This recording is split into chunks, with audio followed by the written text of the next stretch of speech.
Hello friends, welcome to exam trick. दोस्तों, यदि आप आरआरबी एनटीपीसी के एग्जाम के स्टूडेंट्स हों तो ये वीडियो आपके लिए होने वाला है। ठीक है दोस्तों, क्योंकि इस वीडियो में हम जानेंगे कि आरआरबी एनटीपीसी का जो है आंसर की कब तक आएगा, इसका जो है कितने फेज में एग्जाम हो रहा है तो आपको पता ही है। तो 5वें फेज आज 6वें फेज में कितने दिन का अंतर मिलेगा। ठीक है दोस्तों, क्या नया अपडेट निकल के सामने आ रहा है, तो सभी चीज़ों के बारे में इस वीडियो में डिस्कस किया जाएगा। रिजल्ट कब तक आएगा, ठीक है दोस्तों, तो सभी चीज़ों के बारे में विस्तार से जानकारी प्राप्त की जाएगी। तो वीडियो को अंत तक जरूर देखिएगा। उससे पहले दोस्तों, यदि आपने हमारे यूट्यूब चैनल को तुरंत हमारे यूट्यूब चैनल को सब्सक्राइब कर दीजिए। मात्र 1 सेकंड का समय लगेगा दोस्तों सब्सक्राइब करने में।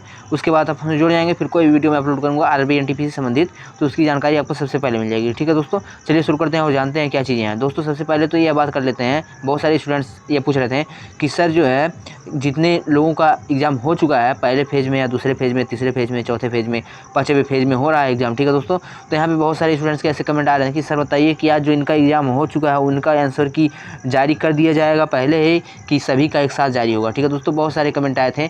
मैं कमेंट जो है जाकर देखिएगा, प्रीवियस जो मैंने वीडियो अपलोड किया था आरआरबी एनटीपीसी से संबंधित, तो उसमें बहुत सारे स्टूडेंट्स ने ऐसे कमेंट किए थे कि सर बताइए कि आखिर जो हमने पहले फेज़ में एग्ज़ाम दे दिया था या दूसरे फेज़ में या तीसरे फेज़ में, चौथे फेज़ में, तो इसका आंसर की क्यों अपलोड नहीं हो रहा है। जल्दी से इसका आंसर की अपलोड हो जाता है, उसी हिसाब से ये लोग टियर 2 की तैयारी करते हैं। ये लोग, इनका यही विचार है। ठीक है दोस्तों, लेकिन आपको बता देना चाहता हूँ आपकी जानकारी के लिए कि जो है आंसर की सभी लोगों का एक साथ में ही रिलीज़ होता है। ठीक है, ऐसा नहीं है कि पहले फेज़ का या दूसरे फेज़ का या तीसरे फेज़ का जो है आंसर की पहले ही जारी कर दिया जाए। ठीक है, इसका यह कारण है। इसका मुख्य कारण तो यही है कि जो है अगर जो है आंसर की जारी कर देते हैं तो फिर यहाँ पे बहुत सारे स्टूडेंट्स को यह पता चल जाएगा कि कौन कौन से क्वेश्चन आ रहे हैं। ठीक है, तो आपका जो है तो कोई फ़ायदा होने वाला नहीं है, लेकिन जिनका अगले शिफ्ट में एग्ज़ाम है उनका फ़ायदा हो जाएगा यहाँ पे, क्योंकि उनको यह पता हो जाएगा कि किस मॉडल से पेपर आ रहा है और कौन कौन से क्वेश्चन पूछे जा रहे हैं। ठीक है, उनको रियल में पता चल जाएगा। अभी भी जानते हैं आप, बहुत सारे यूट्यूबर बता रहे हैं कि कौन कौन से क्वेश्चन पूछा जा रहा है,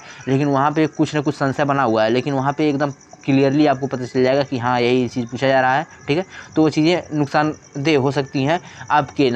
आपका नंबर यहाँ पे कम हो सकता है, क्योंकि आने वाले शिफ्ट में जिनका भी एग्ज़ाम है वो प्रिपेयर बढ़िया तरीके से कर लेंगे। ठीक है, तो यही कारण है।